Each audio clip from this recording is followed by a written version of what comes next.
hours, it doesn't feel like we're in ceasefire territory. There, when the story breaks, BBC News.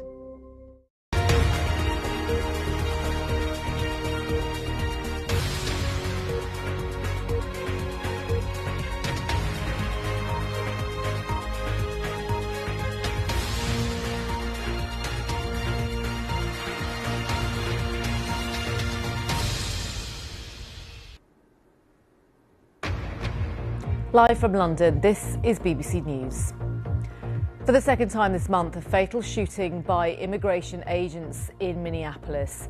Alex Pretty was 37 and an American citizen. They've been attacking us when we've been doing nothing but following the law, peacefully observing, and then they decide to gang up and kill one of us. Our law enforcement are doing everything that they can to protect the public.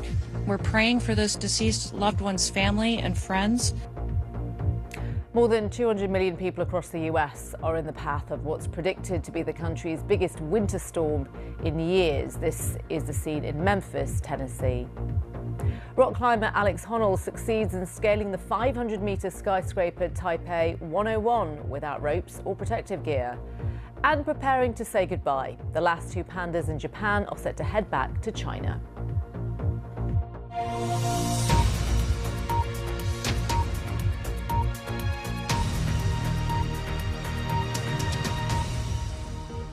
Welcome to the programme. The family of a man killed by federal immigration officers in Minneapolis say he cared deeply about people and was upset by President Trump's immigration crackdown in his city. Alex Jeffrey Pretty, who was 37, was an intensive care nurse for retired soldiers. While he did have a gun, CBS News, the BBC's partner in the US, notes that US Border Patrol officers did not specify if he had brandished it.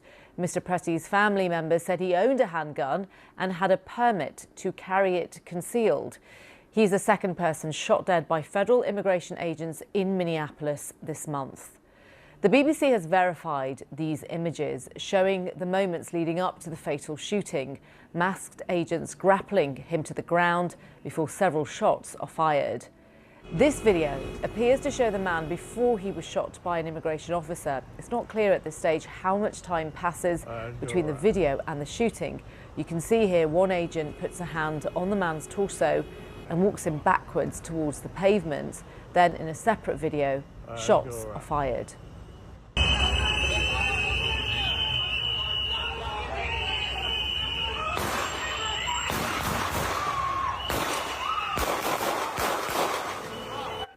Protests have been taking place around the site of the shooting, law enforcement clashing with demonstrators and using what appears to be tear gas on the crowd.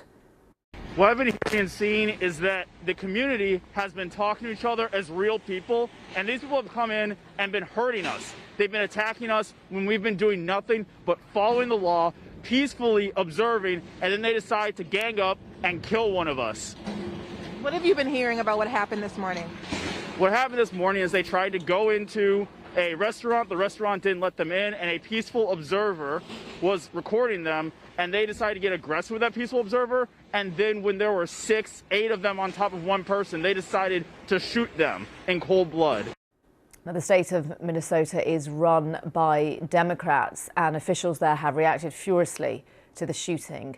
The governor of Minnesota, Tim Walz, described the incident as sickening and called on President Trump to end the deployment of ICE agents. Thank God we have video, because according to DHS, these 7 heroic guys took an onslaught of a battalion against them or something. It's nonsense, people. It is nonsense, and it's lies. So my confidence is this, Minnesotans. You know who you are, and you demonstrate it every single day, and we damn sure know who these people are. The American public knows, and this needs to be the event that says enough. Now, thousands of ICE agents have been in Minneapolis since January. The mayor of Minneapolis, Jacob Frey, likened the federal operation to an invasion.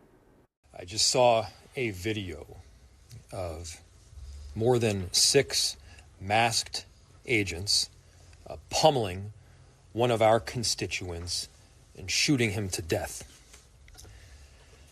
How many more residents How many more Americans need to die or get badly hurt for this operation to end?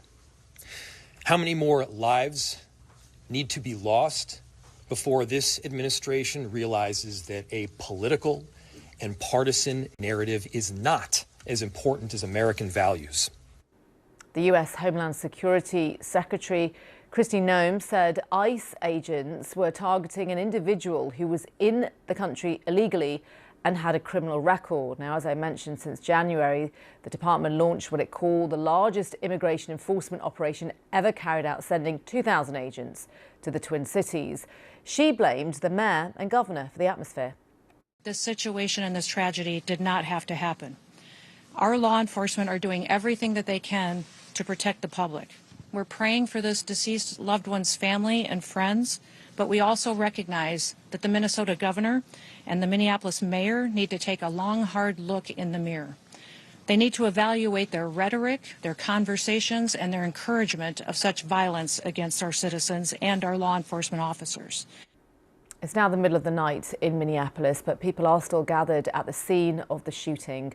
Our correspondent Tom Bateman sent us this report from the scene.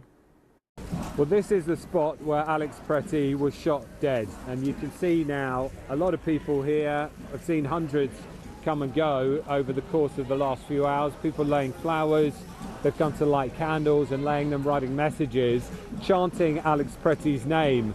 And I spoke to one woman who described an atmosphere of fear over recent weeks as ICE agents have been carrying out these raids, and saying that she felt she just had to come down here when she saw the video of him being killed. So it was at this spot. There are now multiple videos of the angles here, and I'm going to turn you round down here because a much bigger protest gathered, and there have been hundreds of protesters out during the course of today. Tributes there, but a lot more anger being expressed further down the street. And that talks to the way that you now have this extremely polarized narrative about what happened here today. The Trump administration publishing the pictures of the 9mm handgun that they say Alex Pretty had. They say that he approached officers and had that gun. Although in the video, of course, there is no evidence so far to suggest that there was anything that potentially would have made those officers feel their lives were in danger in terms of what you can see in the video. But of course, all of that is still being looked at and determined. And at the same time, you have the state governor, Tim Walz, you have the local officials and the mayor here accusing those immigration officials of having terrorized this city. That was the word that one of the city officials used here today, continuing to call for ICE to get out, to be withdrawn from this city because of the second fatality in the space of this month alone. And so what you're seeing now is a standoff between the Trump administration on one side and the protesters and the state authorities here on the other. A request from the city now to send in some state National Guard troops because the police themselves are concerned about their ability to continue to keep control in the streets of Minneapolis. That's our correspondent Tom Bateman there. Now, Jack Califano is a photojournalist who's been covering the reaction on the ground in Minneapolis. He gave me the view from the city. I think the word fear, right, and tension in the community is really palpable. The sense that these ICE officers have total immunity and can shoot someone in broad daylight with no consequences. The folks I've been speaking to on the ground for the last 2 weeks are living on constant edge. The sound of whistles and horns down the street as locals are tracking ICE coming in and out of their neighborhoods, car accidents, ICE agents driving dangerously, abducting people left and right. There's a deep sense of fear in the community, and I think it definitely feels like a community under siege, but also a deep sense of sort of solidarity. And I think I've really seen the community, at least the folks I've spoken to and spent time documenting this week, really trying to bond together and take care of each other under really difficult circumstances. Are people fearful of doing that, though, as well? Because, I mean, look, people are out. It is absolutely freezing cold, but people are still out on the streets and, as you say, you know, showing solidarity. But is there a sense of fear of doing that anyway, sticking up for other people as it appears that Alex Pretty was doing? Absolutely. I think, I was at a community meeting at a local elementary school just last week. Some 800 people showed up. There were 4 overflow rooms. People want to come out and help their neighbors. But the speakers were saying there's no way to get involved in protecting this community that doesn't involve risk. And I think the sense that I get from people on the ground is they know there's a risk, whether they're, following ICE agents and observing them from their cars and vehicles or on foot. That any of them any day could be Renee Good or Alex Preddy, that one of these officers, over-equipped, poorly trained, might decide to lash out with the sense that there's zero consequences for it. So I think folks know there's a risk and they're really gripped by it. But I think at the same time, there's just an absolute sense of rage that they feel both, I think, targeted in particular by the Trump administration. I think many folks I've spoken to on the ground have a sense that this is retribution for Tim Walz running against Trump in the previous presidential election, and also that other representatives, Democratic representatives like Ilhan Omar, the large Somali community here, people have said on the ground all the time, if you want to find immigrants in the United States, Minnesota is not the first place you'd go. California, Florida, many other states with larger immigrant populations that the administration could be targeting for deportation activity. But there's a sense that this is a really personal grudge. And I think the people here have taken it personally and now feel that stepping up and protecting their community is a matter of showing the Trump administration that, they can't put their thumb down on this community and make them bend. It seems very personal to folks here on the ground. And just also briefly, Jack, it really does feel like a city on the edge. I just wonder, where does this end? Because the Trump administration isn't backing down. They are continuing to keep ICE agents on the ground. I mean, what is your sense of, politically where this could end? I think it's really uncharted territory, both for Minnesota and for the country. And I think you see, folks from all over the United States wondering what's going to happen next. I think when Renee Good was killed some 2 weeks ago, folks, I don't think they expected 2 more shootings within the next 2 weeks, let alone, people are out. As you said, yesterday it was the coldest day in Minnesota in 7 years. It was negative.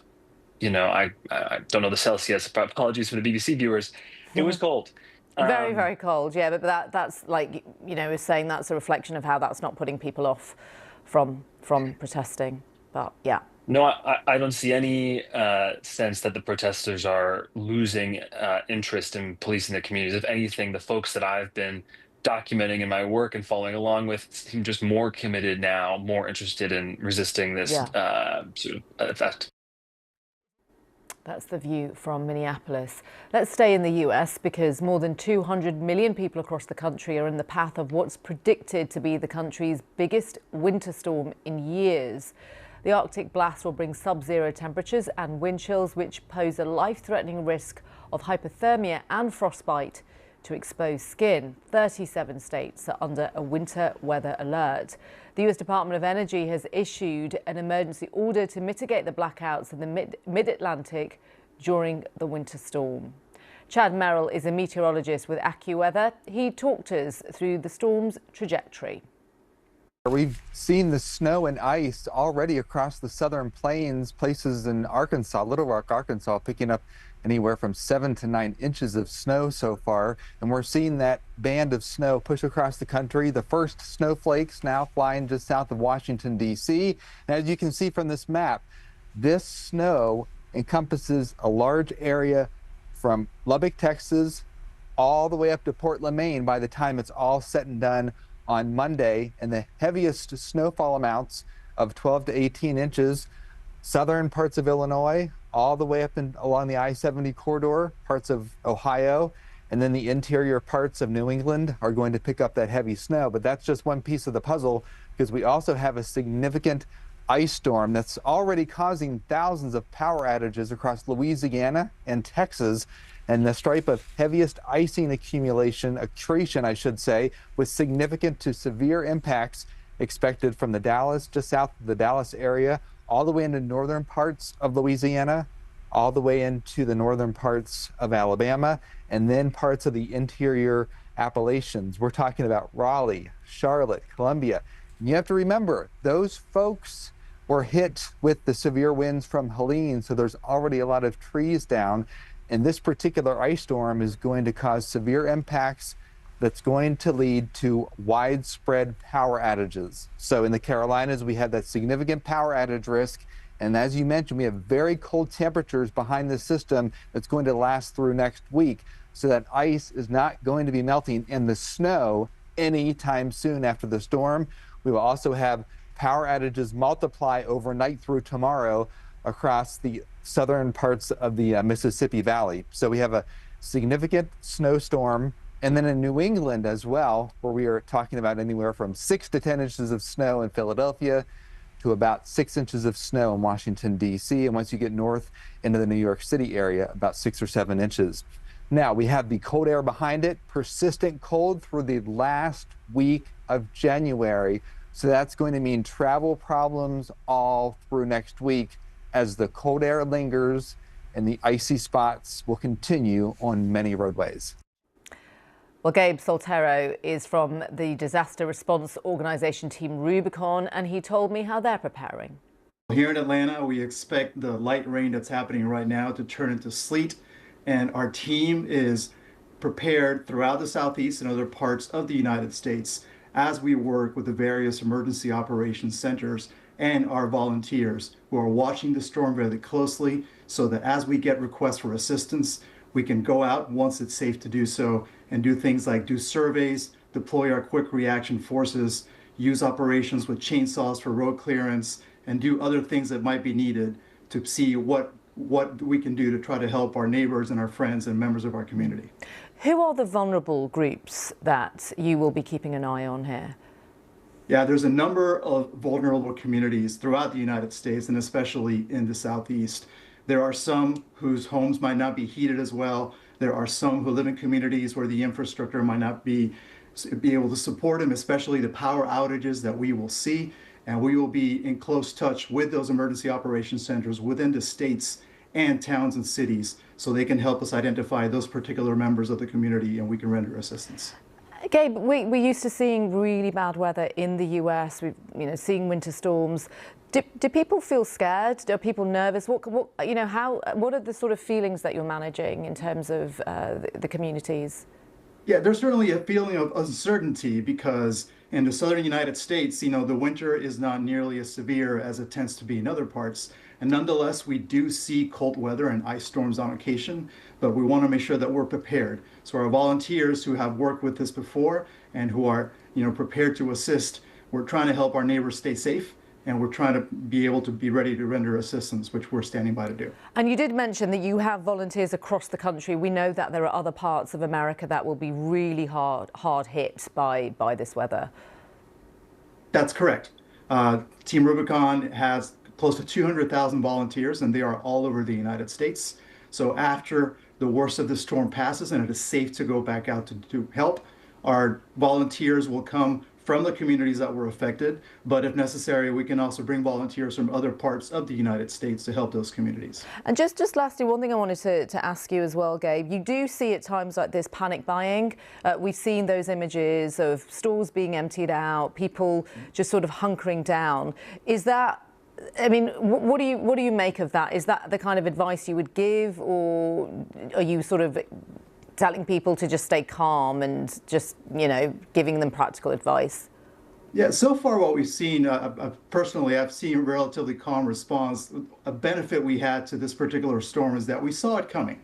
So the emergency operations centers in the various states and our volunteers were able to communicate with those in the community ahead of time. And everybody seems to have taken heed of those warnings. So while we're asking people to hunker down and while we're waiting for the storm to pass, we think people will be okay to stay inside their homes until it's safe to go back out. Also, so emergency responders can do their job without being impeded. So far, the response seems to have been measured, but at the same time, ready to face a day or so inside their homes if the power goes out and it's tough to get outside. Yeah.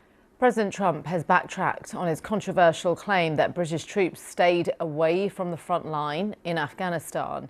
His remarks about NATO troops sparked outrage, but now Mr. Trump has praised the British soldiers who fought in Afghanistan as very brave and among the greatest of all warriors. The president's new statement follows a call with the British Prime Minister, Sir Keir Starmer. The third and final round of elections is taking place in dozens of constituencies in Myanmar. The dominant pro-military party is expected to win a landslide victory in a vote that has been described by the United Nations and human rights groups as neither free nor fair. Myanmar has been ravaged by internal conflict since the military ousted a civilian government nearly 5 years ago. There's been no voting in the large areas held by rebel groups and ethnic armies. Our Southeast Asia correspondent Jonathan Head has the latest from Shan State in eastern Myanmar. The polling stations like this one, which is in Nyongshui, a town in Shan State, it's the same pattern we've seen throughout this month-long election.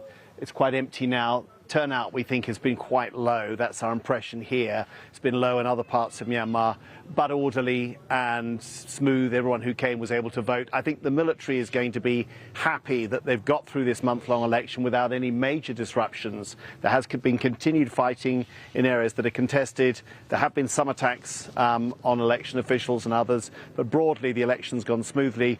The military will achieve its objective of giving itself a superficially civilian character. But what we've seen here is deceptive. There has been very little campaigning, and you can't go that far from towns like this one until you run into areas that are contested, areas that we've not been allowed to travel in. We've not been allowed to actually see any campaigning at all. The one campaign that was happening on the day we could go out, we were barred by the military from doing that. We've also been followed by the military and by police everywhere we've been. Very tight surveillance, which has made it very difficult for people to speak to us. It's, everyone we spoke to knows we've got a tail.